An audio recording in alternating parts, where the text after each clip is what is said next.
que ya se entregó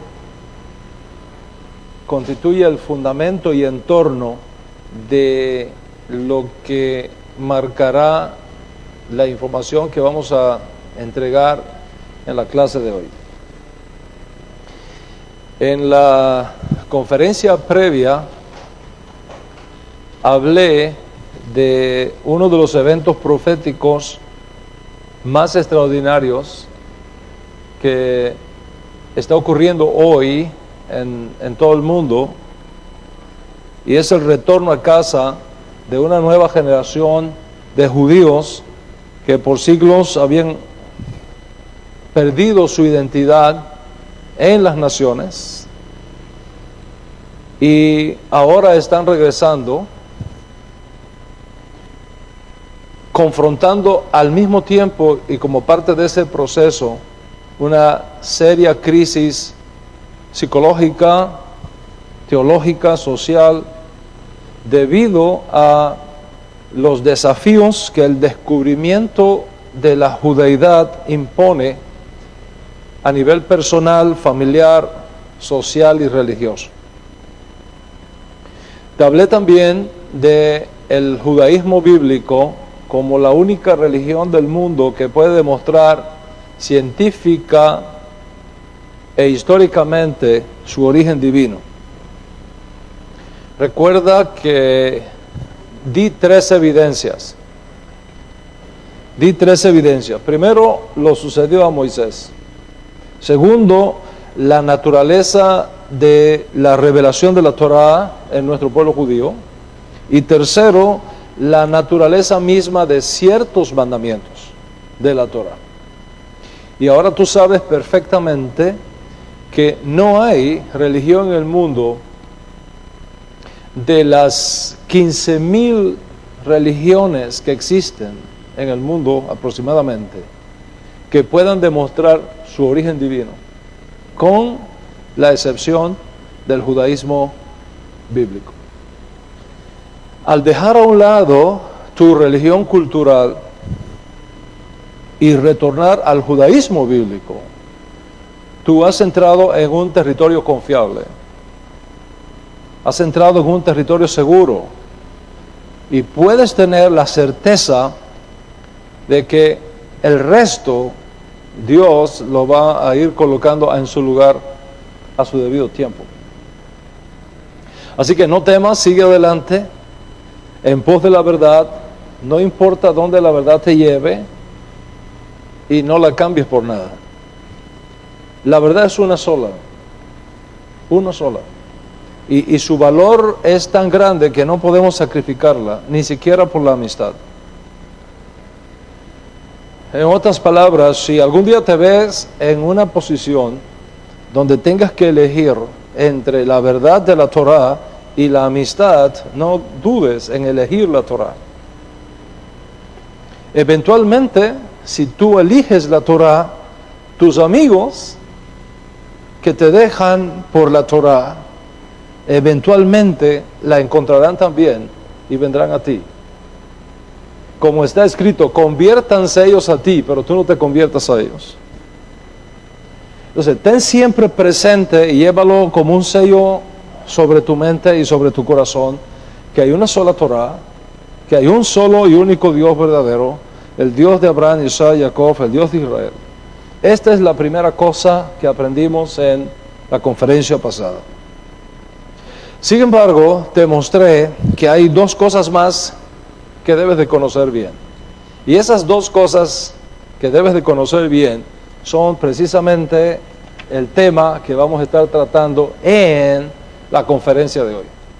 ¿Cuáles son esas dos cosas que debes conocer bien? Primero, que aunque el judaísmo dado por Dios a Israel por medio de Moshe es uno solo, con el paso del tiempo y debido a factores sociales, políticos y sobre todo a las condiciones de exilio que ha tenido que sufrir nuestro pueblo, se han creado diferentes interpretaciones de ese único judaísmo, y esas diferentes interpretaciones han creado diferentes formas de cómo aplicar el único judaísmo que existe a las nuevas circunstancias que el pueblo hebreo ha tenido que enfrentar en muchos siglos de su historia.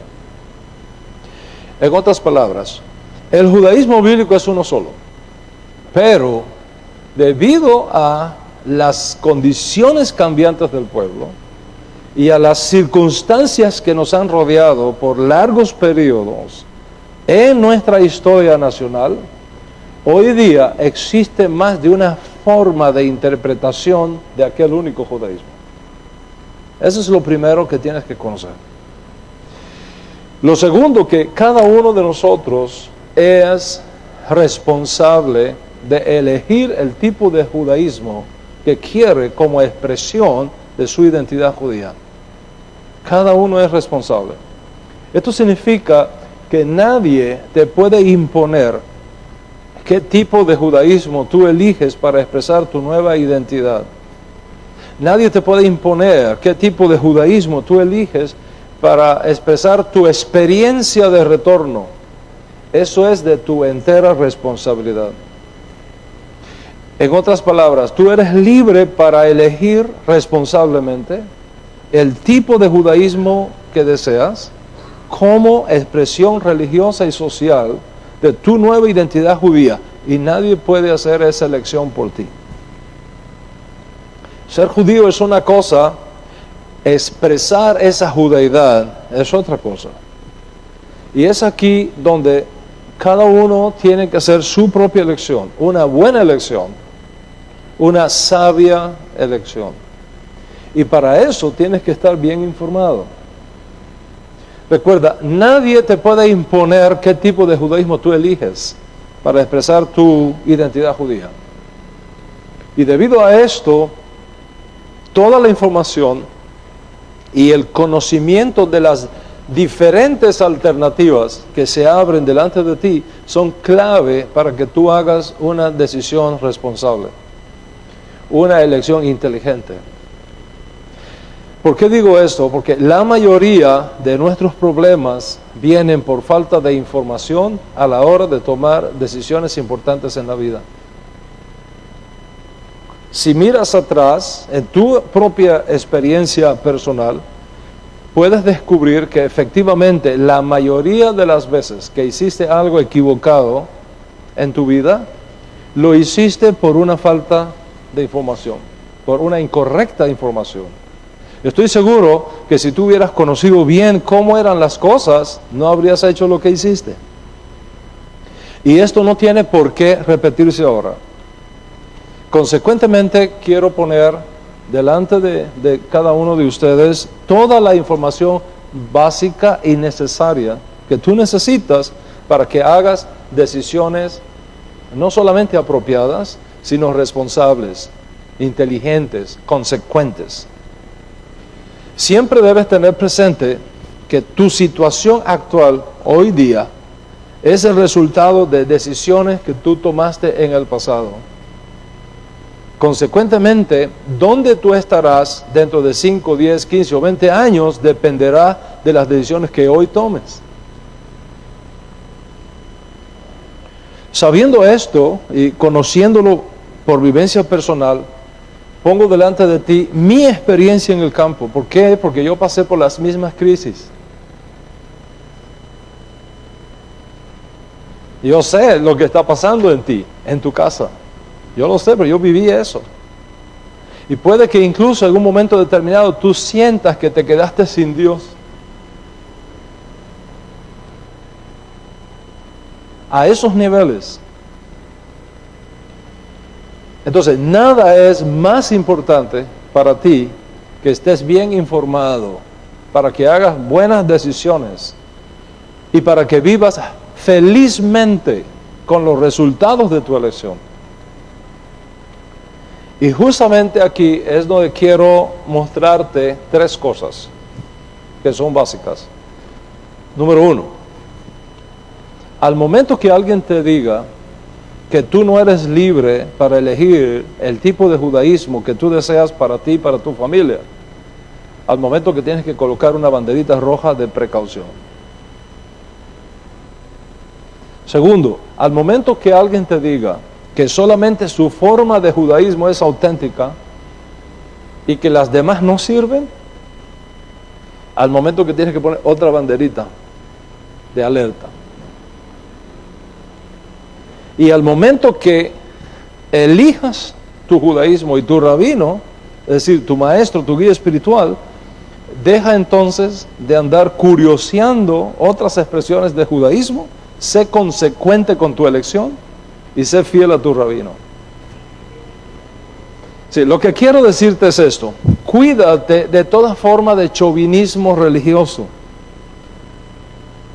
Cuídate de mentalidades fascistas.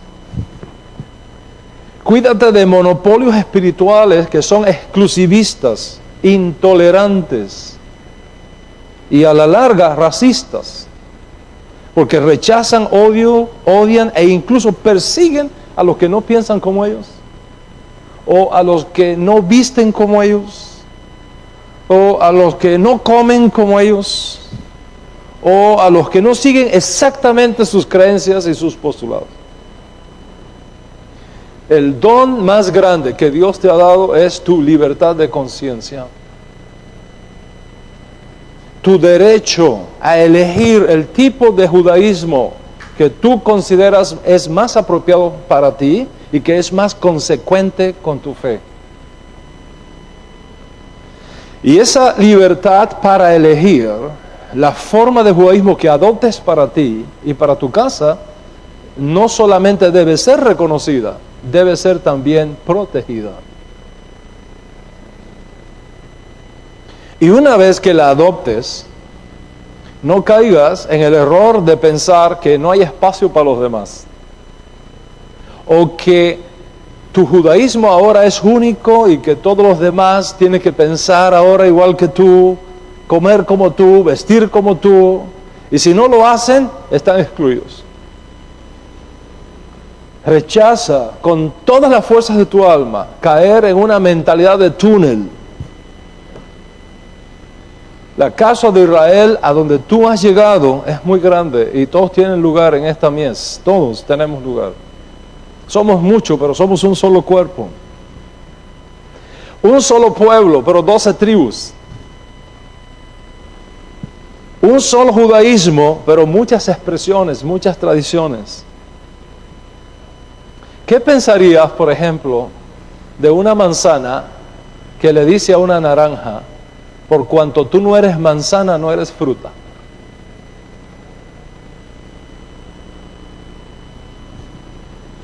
Inmediatamente reconocerías que la actitud exclusivista de la manzana es totalmente equivocada.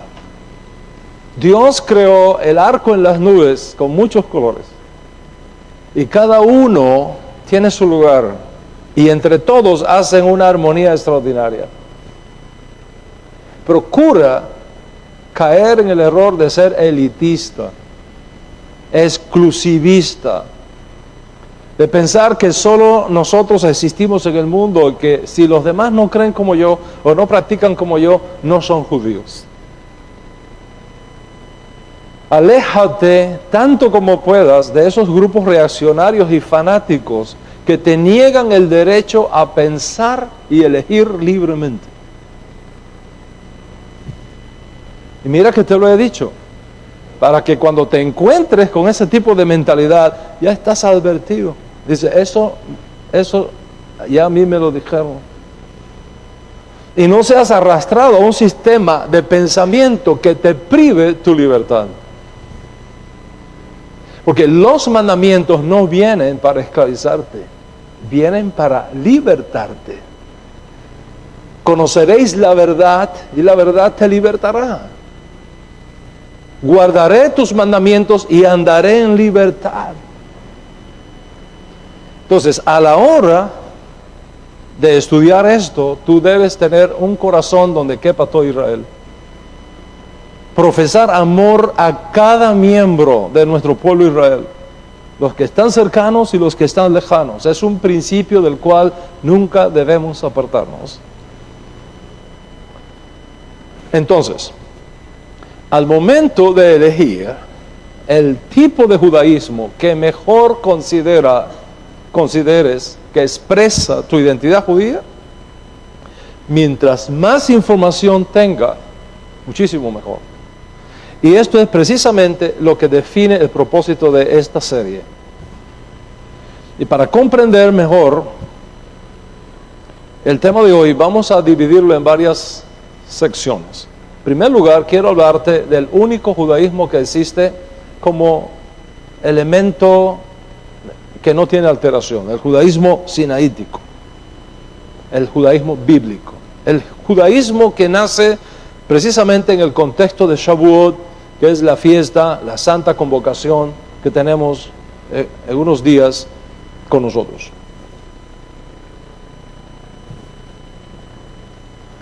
Este judaísmo bíblico, este judaísmo sinaítico, este periodo abarca toda la historia de nuestro pueblo Israel, desde Adán hasta Sinaí. Con la entrega de la Torá, en Sinaí se da un turning point. Con la entrega de la Torá en Sinaí en el año 2448, desde la creación de Adán, se establece oficialmente el judaísmo como la forma de vida que marca la correcta relación que el pueblo de Dios debe tener con Dios, la correcta relación que el pueblo de Dios debe tener con su prójimo y la correcta relación que debe tener el pueblo de Dios con la creación. Y ese es el tema que hablamos la semana pasada, o en la conferencia pasada, sobre este asunto. Repito, si no tienes esa conferencia, es importante que la solicites, porque esa conferencia nos da el contexto de lo que vamos a estar compartiendo en la clase de hoy. O sea, para el tiempo que marca el judaísmo sinaítico, nos ubicamos en un periodo que va desde Shavuot, desde el primer Shavuot, el primer Pentecostés de la historia, hasta la monarquía unificada en los días del rey Salomón. Ese es el periodo. Y dentro de ese periodo, nosotros tenemos la conquista de la tierra por Josué, o Josué, como se ha traducido, el asistente de Moisés. Tenemos la administración del nuevo pueblo de Israel con los ancianos, ese congreso hebreo en formación. Y tenemos el rol de los profetas mostrando al pueblo dónde se habían alejado de la meta de Dios para sus vidas y llamándolos a corregir el rumbo, y a los reyes, representando el poder ejecutivo de la nación. A partir de la muerte de Salomón, en el año 930, antes del nacimiento de Yeshua aproximadamente, ocurrió un cisma en Israel. La monarquía se dividió en dos y surgieron dos naciones, surgieron dos pueblos. Uno hacia el norte y otro hacia el sur. El reino del norte de Israel, que tuvo como capital a Samaria, y el reino del sur de Israel, el reino de Judea, que tuvo como capital a Jerusalén. Entonces teníamos una monarquía paralela, un solo templo, un solo judaísmo, pero dos monarquías paralelas. Y las cosas comienzan a complicarse cuando el reino del norte, es decir, el reino de Israel, prohíbe a sus ciudadanos subir a Jerusalén para santificar las fiestas y visitar el templo. Entonces comienzan a darse diferentes interpretaciones de la Torá en esas nuevas circunstancias, tanto en un lado como en el otro. Finalmente, en el año 723, aproximadamente antes del nacimiento de Yeshua, el reino de Israel, el reino del norte de Israel desapareció y fue llevado al exilio, un exilio que no ha terminado todavía. Es el primer exilio de Israel. Las famosas 10 tribus del norte de Israel que fueron llevadas al exilio. ¿Qué quedó entonces? El reino de Judá, el reino de Judea, de donde viene el gentilicio de judíos. Ese reino desapareció de la historia un tiempo después, en el año 586 aproximadamente, y fue llevado cautivo a Babilonia. Y estuvo allá cautivo en Babilonia 70 años, hasta el año 516, cuando resucita milagrosamente en los días de Esdras, en los días de Nehemías. Esdras estableció entonces una asamblea o un congreso de 120 jueces para administrar no la monarquía, porque nunca regresó la monarquía, Se reconstruyó el templo, pero no se restituyó la monarquía, sino el gobierno de Israel. Al mirar hacia atrás, hacia el judaísmo sinaítico, que se preservó entonces en Yehoshua, siervo de Moisés, que se continuó preservando en los ancianos, en los profetas, en los hombres de la gran asamblea, que administraron la vida de Israel por unos 200 años, hasta su disolución, cuando el imperio griego hace su aparición en el mundo y destruye todo aquello, y finalmente se da la guerra de los macabeos, aproximadamente en el año 168, 166, antes del nacimiento de Yeshua. Con el trabajo de los hombres de la gran asamblea primero, la victoria de los macabeos sobre los grecos sirios después, y el nacimiento de Israel, pero ahora rodeado de un nuevo imperio que nacía en el mundo, que era el imperio romano, comienzan a complicarse las cosas en Israel. Tanto es así que para el momento cuando ocurre el nacimiento de nuestro santo maestro Yeshua en Betlehem, aproximadamente en el año 4 antes de la era común, el judaísmo sinaítico monolítico que nos entregó Moisés y que había sido preservado por Yahshua, por los ancianos, por los profetas, por los hombres de la gran asamblea, se encontraba ahora sujeto a diferentes interpretaciones que formaron diferentes escuelas de pensamiento alrededor de una sola y única Torah y alrededor del solo y único judaísmo que nos entregó Moisés. Y es por eso que nos encontramos con los fariseos, nos encontramos con los saduceos, nos encontramos con los zelotes, nos encontramos con los herodianos, los helenistas, los asmoneos, los sicarios, los esenios, los samaritanos y otros grupos más. Grandes disputas filosóficas fueron dándose entre cada uno de estos grupos, cada uno defendiendo lo que ellos consideraban era la mejor interpretación del único judaísmo que existe.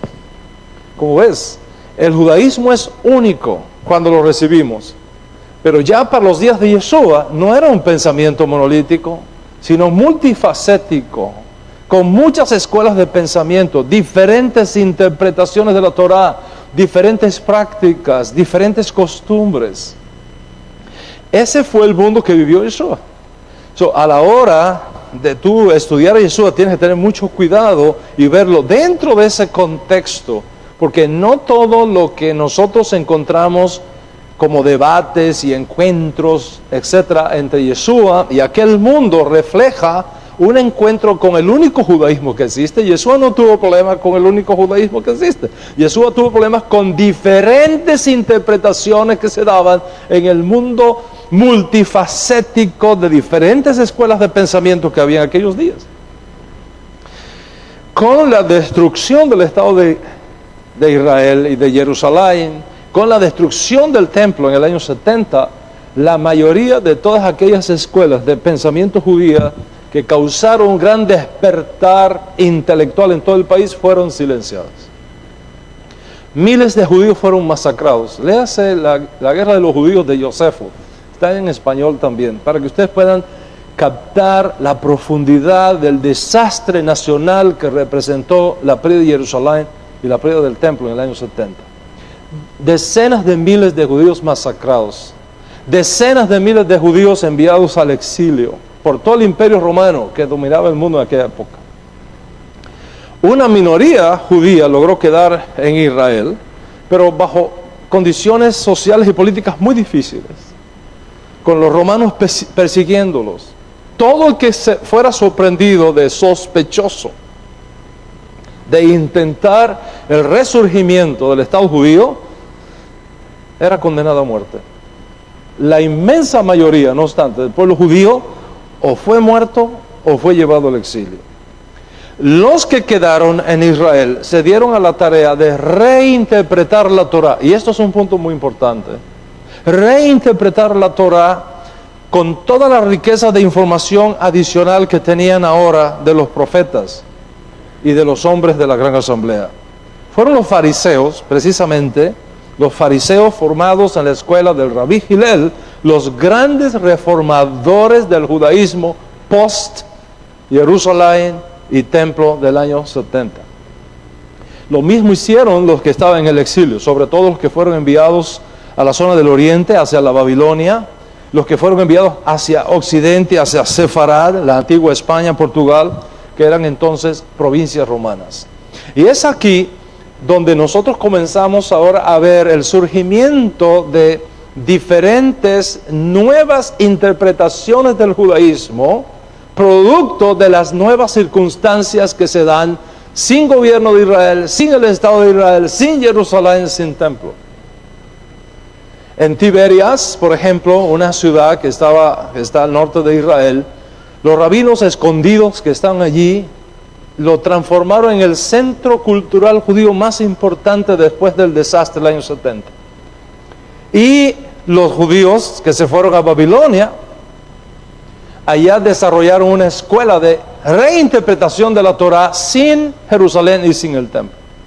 Y estos dos puntos cardinales, Tiberias por un lado, Babilonia por el otro, crearon el balance del auge intelectual judío de la época.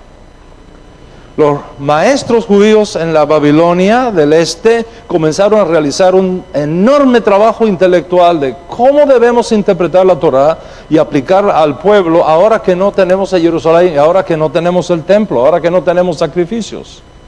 Y lo mismo hicieron los judíos de Tiberia. Y lo mismo hicieron en menor medida los judíos occidentales esparcidos en la antigua Sardis o Sefarad.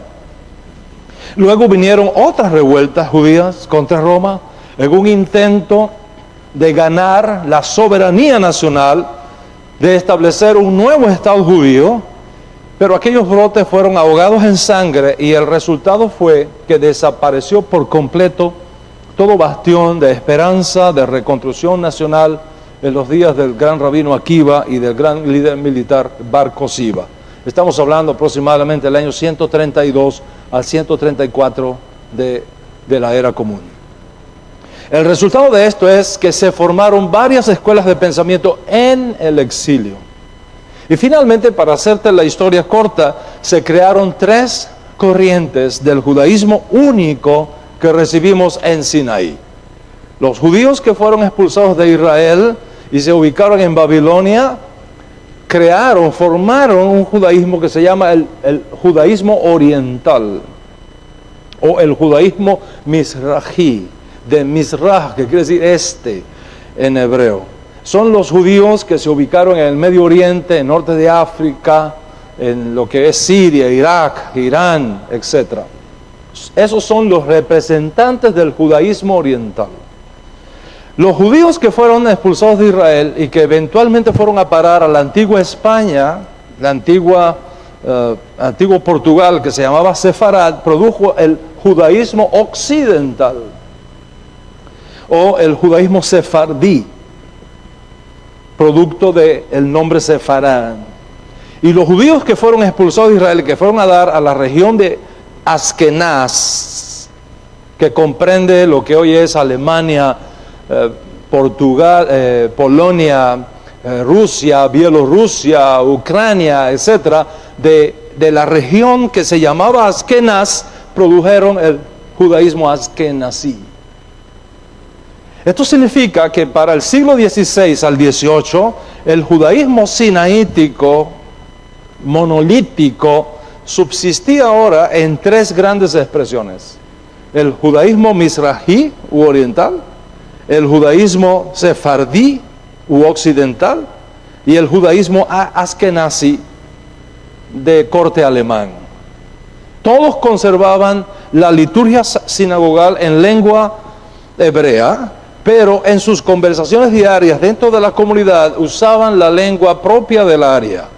Por ejemplo, los judíos mizrahíes u orientales preferían el arameo. Los judíos sefaritas preferían el ladino, y los askenazí el yiddish, producto de esa realidad geográfica.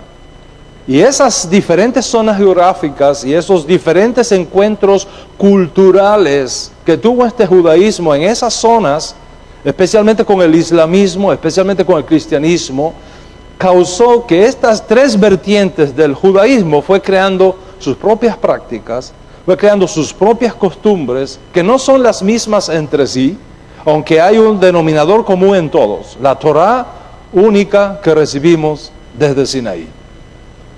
Por supuesto, otros grupos pueden ser identificados, pero estos tres son los más importantes que tú debes conocer a los efectos de tomar luego una decisión con respecto a qué judaísmo es el que mejor expresa tu nueva identidad judía. ¿Cuántos están conmigo hasta aquí? ¿Qué pasó después con estos tres grupos? ¿Qué pasó con estos tres grupos? Del tronco común, proveniente de Abraham, de Isaac, de Jacob, que son los padres de nuestra nación, de la Torá única que recibimos por medio de Moisés en Sinaí, y del judaísmo sinaítico que le siguió, tenemos ahora, producto de la destrucción de Jerusalén, producto del exilio, producto de la destrucción del templo, tres corrientes interpretativas del judaísmo. El judaísmo oriental, el judaísmo occidental y el judaísmo askenazí. El judaísmo mizrahi, sefardí y askenazí. Así estaban las cosas para el siglo XVI-XVIII. Sin embargo, a partir del siglo XVI, como todos ustedes saben, las cosas comienzan a cambiar drásticamente en Europa. Un enorme movimiento cultural se da en esa región del mundo que afecta sobre todas las cosas al judío askenazí. También al sefardí, y mucho menos al mizrahi, pero sobre todo al askenazí. Fue un tiempo de grandes avances científicos, de grandes descubrimientos científicos para la época, la difusión de nuevas ideas humanistas que comienzan a cambiar el mundo de aquella época, la creación, conceptos nuevos de la creación, conceptos nuevos del hombre, la Revolución Francesa que se da en este tiempo. Se comienzan a discutir nuevos enfoques de ver el mundo, nuevos enfoques de ver la religión y la ciencia, y de una Europa marcada por el dominio del pensamiento religioso católico, comienza a surgir una nueva Europa humanista, secular, científica. Sí, los avances científicos cambiaron la sociedad europea. El invento, la creación de la máquina de vapor, la reforma protestante, el surgimiento de la imprenta, la difusión de las nuevas opiniones ahora al alcance de la mayoría con la impresión en papel de las ideas, la teoría de la evolución, el surgimiento del capitalismo como teoría social y económica, creando un nuevo sentido de la ciudad, del trabajo, de la metrópoli, de la política, del comercio. Todos estos elementos comienzan a tener choques culturales con cada una de estas tres corrientes del judaísmo. La mizrahi, la sefardí y sobre todo la askenazí. Las nuevas condiciones de vida que surgían del hombre que se transformó en el centro del pensamiento europeo, con una sociedad más abierta, el avance científico, el surgimiento de las fábricas, el nuevo sistema de generar riquezas, todo eso fue una revolución cultural, una revolución en las artes, una revolución intelectual, una revolución industrial. Y para fines del siglo XVIII va surgiendo 10.000 kilómetros al oeste un nuevo gigante social, político y económico, los Estados Unidos de América. Seríamos demasiado ilusos si pensáramos que nada de esto influyó en el mundo judío oriental y occidental. Influyó. Las comunidades judías bajo el dominio del cristianismo por un lado o bajo el dominio del islamismo por el otro, y muchas veces sujetas a la vida escondida, desarrolló la cultura del gueto. Y esa cultura del gueto fue impactada por este despertar cultural, social y científico. Los beneficios innegables de la libertad del pensamiento, los beneficios de posibilidades nuevas de generar riquezas,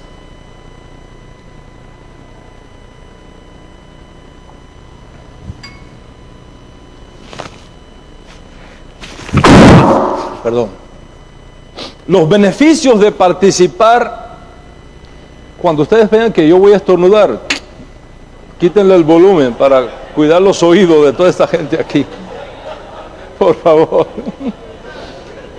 Primera regla de los técnicos: tengan el ojo donde está la acción. Ustedes vean que voy a estornudar, bajen el volumen. ¿Cuántos están conmigo hasta aquí? Se despertó todo el mundo, ¿eh?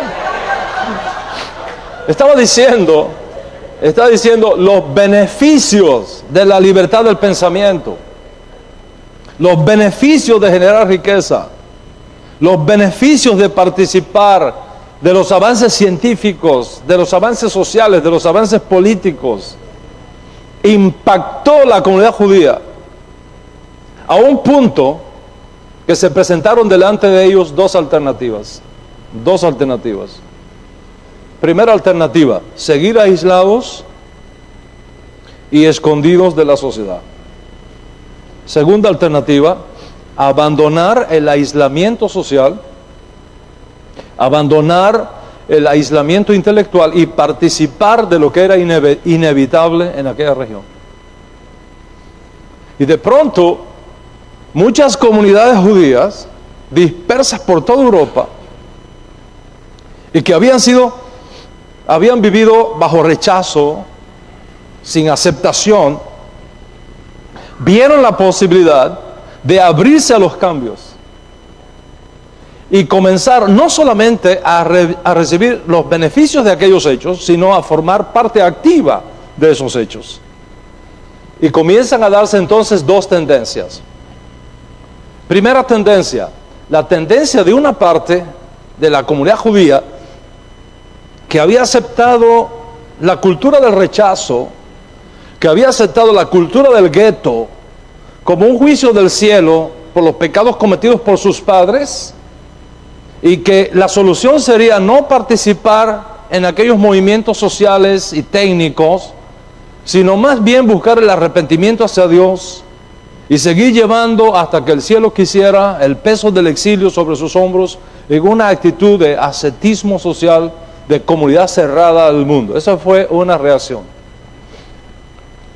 La otra reacción fue abrirse al mundo, crear nuevas estructuras para la comunidad judía, romper con las viejas y obsoletas formas de vida, dejar el anacronismo de un antiguo sistema que no traía progreso social y de medidas drásticas para rebelarse contra las estructuras tradicionales, creando nuevas formas de interpretar la Torá para la comunidad judía.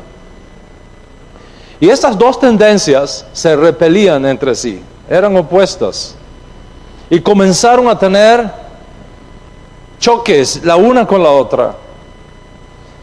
Esta segunda tendencia provocó que muchos judíos comenzaron a salir del sistema rabínico tradicional y comenzaron a tener una más eficiente relación con el pensamiento industrialista, con el pensamiento científico que estaba llenando Europa en aquellos días.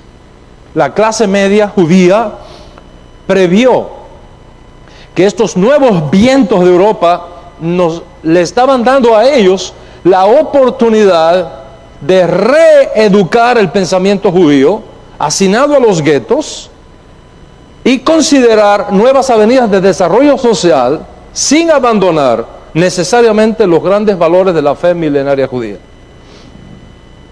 Y esta tendencia comenzó a causar encuentros entre la comunidad judía, que rechazaba el renacimiento por un lado, y otra comunidad, otra parte de la comunidad que veía en aquellos cambios una oportunidad para integrarse al mundo sin perder su esencialidad judía.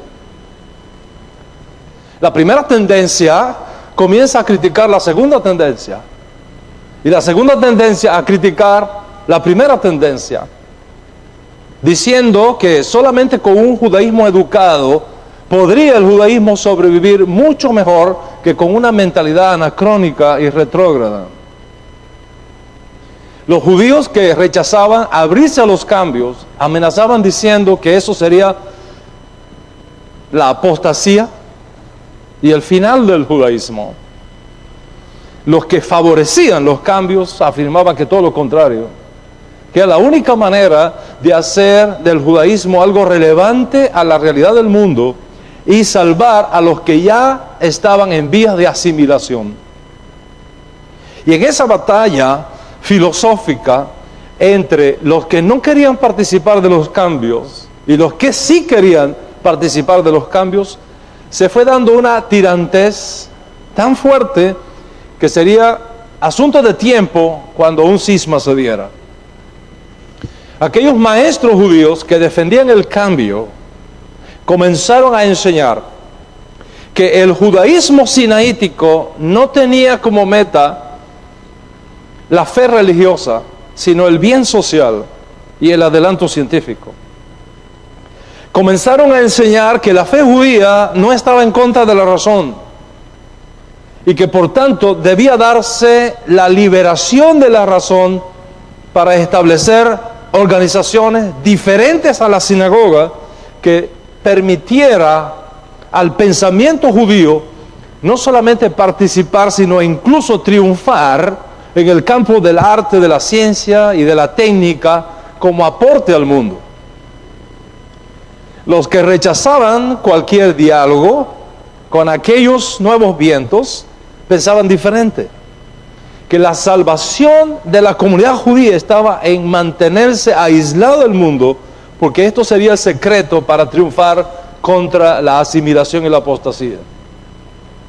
Los que se abrían al cambio enseñaban que mientras por un lado se debían conservar los valores intrínsecos e incambiables del judaísmo, por el otro, el judío debe de participar activamente en la sociedad y aportar lo mucho que pudieran en ese proceso, con beneficios sociales, con beneficios políticos, con beneficios económicos que estaban ahora disponibles en la mesa. Y esa tendencia innovadora comenzó a crear nuevas instituciones educacionales para los jóvenes judíos que querían participar de la emancipación social y con la ruptura de las comunidades judías que se oponían a los cambios que se estaban dando en Europa. Y es ahí donde comienzan a surgir yeshivot o seminarios judíos, escuelas judías con pensamientos renacentistas que buscaban estudiar la judeidad desde el punto de vista social y técnico, sin abandonar lo básico del judaísmo ancestral, del judaísmo Moisés. Los nuevos rabinos surgidos enseñaban que era del todo inaceptable la ignorancia que prevalecía en las comunidades judías tradicionales y que la adquisición del conocimiento científico era el mejor antídoto contra la ignorancia. Se levantaron rabinos que decían, tenemos que estudiar Torah, pero también nuestros muchachos tienen que estudiar matemática, tienen que estudiar física, tienen que estudiar química, tienen que estudiar negocios, tienen que conocer las herramientas que tienen el potencial de elevar la calidad de vida de la vida judía. ¿Qué pasó? Que los hijos nacidos en esa nueva tendencia comenzaron a hablar otras lenguas, aparte de su yiddish o aparte de su ladino. Comenzaron a hablar el alemán, comenzaron a hablar el francés, y eso causó el contacto de comunicación del judío con otras culturas. De tal manera que para fines del siglo XVIII y principios del siglo XIX surge entonces en Europa una nueva generación de judíos cuya lengua social, cuya lengua cultural ya no era el arameo, ya no era el yiddish, ya no era el ladino, es decir, el idioma de su comunidad escondida, sino el idioma vernáculo de su país. Así que esta nueva generación, mientras que por un lado estaba estudiando Torah en hebreo o en yiddish o en ladino, por el otro estaba estudiando ciencias sociales, humanidades, matemáticas, química, comercio, y comienzan a subir periódicos judíos en otra lengua que el yiddish, en otra lengua que el ladino, y pasó que los padres que no veían apropiado abrirse al cambio, no sabían lo que sus hijos estaban leyendo en los periódicos, porque no hablaban el alemán, no podían entender el alemán, no podían entender el francés. Los hijos entendían la nueva lengua, pero los padres no. Creo que los que vivimos aquí en Estados Unidos somos conscientes de esta realidad, porque hoy día nosotros tenemos muchos padres que no saben el inglés, pero los hijos hablan el inglés. Y los padres se ven en una situación que no saben qué hacer con los hijos. Al extremo de que en una ocasión un chico se portó mal y le mandan una nota al papá de que tiene que ir a ver al director de la escuela. Y el hijo le sirve de intérprete. Entonces el director le dice, dígale a su mamá que usted se está portando muy mal. Dice ella que soy el mejor estudiante de la clase. Y la madre, ¡oh, Baruch Hashem! Cuenta la situación que se estaba dando. Entonces, los muchachos, se crea una nueva generación, produjo un nuevo judío. Europa produjo un nuevo judío. El judío que tenía la razón como su primera fuente de interpretación de los hechos del mundo. Y la Torá solamente como un eslabón para mantener los grandes valores éticos y religiosos que no podían ser cambiados en sus vidas. Y poco a poco se estudiaba más ciencia social y económica que Torá. Y eventualmente se transformó en una nueva forma radical del judaísmo. Y es para ese tiempo que surge un rabino que yo considero es el padre intelectual de todo este movimiento, que es el rabí Abraham Geiger. Una luminaria que enfatizó la importancia no solamente de reformar la fe judía, sino la interpretación judía que se había dado hasta ese día. Las palabras del rabí Abraham Geiger: no podemos cambiar la Torá, pero llegó la hora de cambiar las viejas interpretaciones de la Torá que no son funcionables en el mundo de hoy. Eran los años de 1840 a 1870. Ese era su pensamiento. Esto es lo que decía el rabí Geiger: si los judíos vamos a difundir el monoteísmo de la Torá en el mundo, no podemos hacerlo escondido en los guetos. Tenemos que abrirnos al mundo. Tenemos que dar a conocer los valores éticos de la Torá, e incluso aquellos judíos que están asimilados en el cristianismo, facilitarles que regresen a la fe judía. Para el rabino Abraham Geiger, la reformación del judaísmo era necesaria para terminar con la hegemonía del cristianismo en Europa, y que la gente supiera que el monoteísmo judío, el cual no podía darse en el gueto, sino en las fábricas y en las escuelas y en las instituciones políticas y en las universidades, sería el éxito del judaísmo. ¿Dónde encontró el rabí Geiger inspiración para su propuesta, para su teoría de reformación del judaísmo? La encontró en los fariseos de la época de Yeshua. En los fariseos de la época de Yeshua. Al encontrar lo que hicieron los fariseos en los días de Yeshua, él se dio cuenta de que no solamente no se puede entender a Yeshua fuera del judaísmo, sino que es necesario hacer lo que los fariseos de los días de Yeshua se atrevieron a hacer. ¿Qué fue lo que se atrevieron a hacer los fariseos en el día de Yeshua? Eso es exactamente lo que vamos a tratar en nuestra próxima conferencia. Y espero que usted no podrá perdérsela por nada. En resumen, ¿qué es lo que estoy tratando de decir? Lo que estoy tratando de decir es que a la hora de acercarte al judaísmo, tienes que entender que no hay una sola forma única de judaísmo, que hay diferentes alternativas, que hay diferentes tradiciones, que hay diferentes escuelas. Y al final, yo te voy a decir por qué mi elección del judaísmo netzarita fue realizada. Porque yo pasé por todo esto. Yo estudié todo esto. No lo estudié del internet. Lo estudié porque pasé por la escuela, porque me senté con los rabinos, porque me fui a la yeshiva a estudiar a los pies de los rabinos.